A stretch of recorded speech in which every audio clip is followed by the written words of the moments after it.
Good evening, I'm John Muter. On the eve of the 51st Olympic Games, I welcome your virtual telepresence in our studio in Athens. Each evening I will recap the day of competition. Your virtual chair is reserved for you. Altogether, a very exciting games await us, not only because bioamplification technologies improved drastically since London 2092, but also because for the first time in history, pre-birth modified athletes will be competing. Our own contention is exceptional this year. Australia's patron Oz Biotech have built the best possible athletes for this bicentennial competition. As you are aware, their work with our swimmers is world leading. Of course, we cannot for a second forget their enormous involvement in conventional enhancements. I myself am sporting their newest ocular augmentation. It is thrilling to see that the Australian Olympic Committee has placed Oz Biotech's logo in its rightful spot on the team uniform, above our country's name, of course. Champion in the 400 here, the world champion in this event, and he's looked smooth. He's great to watch. He's a wonderful technician in the water. He's faultless, actually. He's the new prototype, isn't he? He's the one that everybody will be working themselves off. This is unprecedented. He has swum 1,485 meters without taking a breath. A world record for 1,500 freestyle to Oz Biotech's own Andrew Verandaran. 7 minutes and 5 seconds. Phenomenal time, phenomenal race, phenomenal enhancements. Andrew, welcome to our studio and congratulations. Thank you, glad to be here. No breath for 1,500 meters. Our e-harbour went viral. Thousands of paddlers from across the world wanting to know about your enhancements. Please tell us about them. My body is far superior to monotonous mediocrity that unimproved genetics allowed me at birth. Firstly, as you can see, I don't have any hair. My skin is different, of course, more rubbly and scaly, and not to mention the colour. I'm pleased to say skin morphology technologies entered the mainstream. The Dolphin Shimmer, homage to you, was the skin of choice at the Paris Fashion Show this year. You are quite the fashion icon. Thank you. But I have to go back to the fact that you completed the entire race in one breath. This is a world first. How is this possible? Well, bronchosteroids allowed for expansion of my pulmonary alveoli, giving a lung capacity 5 times industry standard.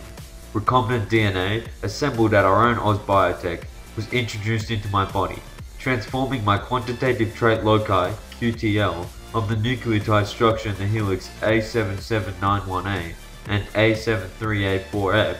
I was able, over the period of 12 months, to grow webbing and double the length of my feet and hands for that extra pull in the water. I wear size 23 Nikes. My body has been completely augmented for swimming. And we all agree that this has been most skillfully and artistically enhanced. You are a role model to many children contemplating entering the sport. Although majority of Andrew's augmentation procedures are patented, Oz Biotech understands modern world's needs and continually expands the range of commercial augmentations. We can't forget their motto, we will make a better human out of you.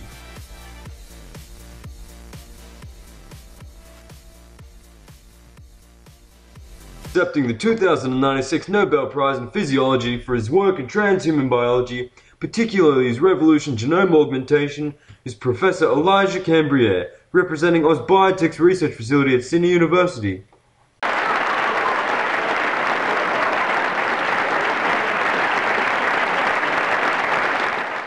Thank you. It is an honor to receive this prize. Survival of the fittest has always ruled the evolutionary path on this planet.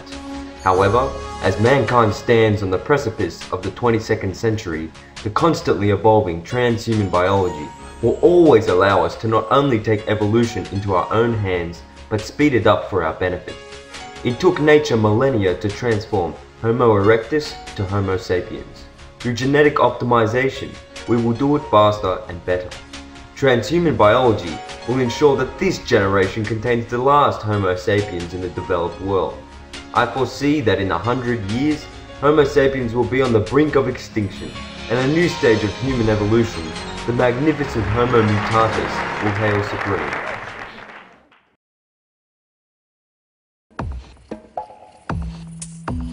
Let us celebrate genome optimization doctrine, our God for augmented society.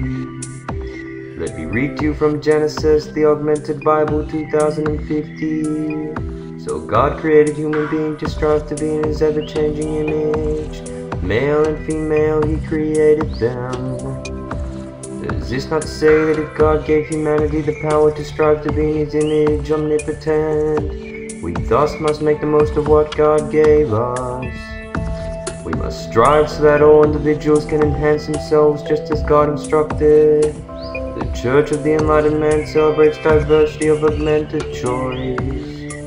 We do not condone individual choices, but the non-amps protest, let the zealots pray to their ordinary idols.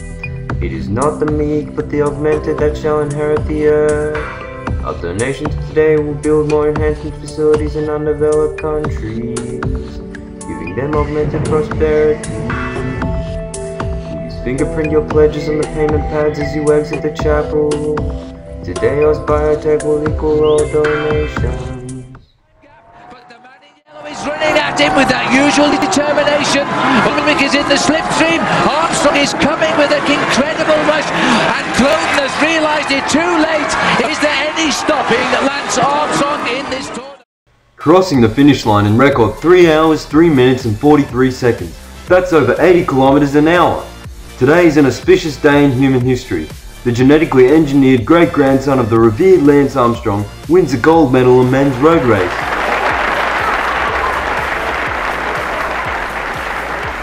Congratulations and welcome to our studio, C. Lance Armstrong. Thank you.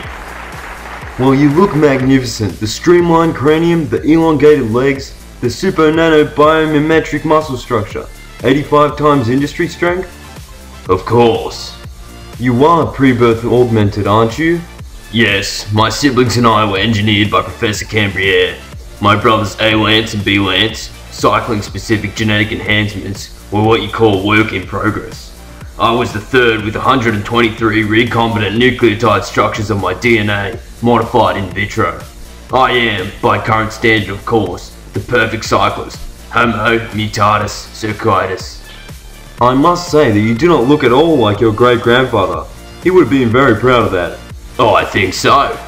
Let's remind our younger audience exactly who your great-grandfather was, other than the man after whom the Olympic Stadium and the Velodrome are named. Lance Armstrong's courage to stand up against totalitarianism in sport brought forth the change in sport, leading to Olympics transforming to what they are today. He understood the need for amplification, and although his methods were rudimentary, Lance Armstrong pioneered human augmentation. It is thanks to him and others like him that we can enjoy our sport as it always meant to be. He has left us a great legacy. Yes, he has. A legacy that my family has continued. His numerous charities continue to work in many undeveloped countries. Through his vision and the help of millions of people in the world, we strive to ensure all humanity can be augmented to whatever their heart desires. Just because you are impoverished does not mean you should not let evolution outpace you. All men are entitled to create their own strain of Homo mutatis. I'm sure you've heard by now about the non-AMS protests that took place at the ancient ruins of the Olympia Stadium earlier today. These are snippets of the speech by the protest leader Liam Surance. Olympics should be a competition between men, as it has been at the beginning in this very stadium. It should reflect the noblest of human qualities, a celebration of not only the human body but the human spirit. The virtues of the Olympic spirit are lost. The grotesque humanoids we see competing today do not reflect it. Modern Olympics are a sham. It is a competition between greedy farmer senpais. If human spirit is to survive, we must shed the shackles that augmented science has enslaved us in. Our humanity cannot surrender to profit margin.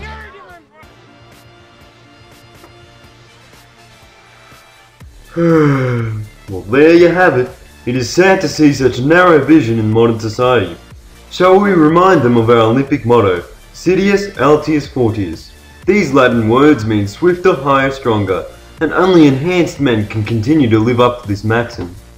Absurdly, these non-amps want the world to applaud the meagre skills of the non-amplified.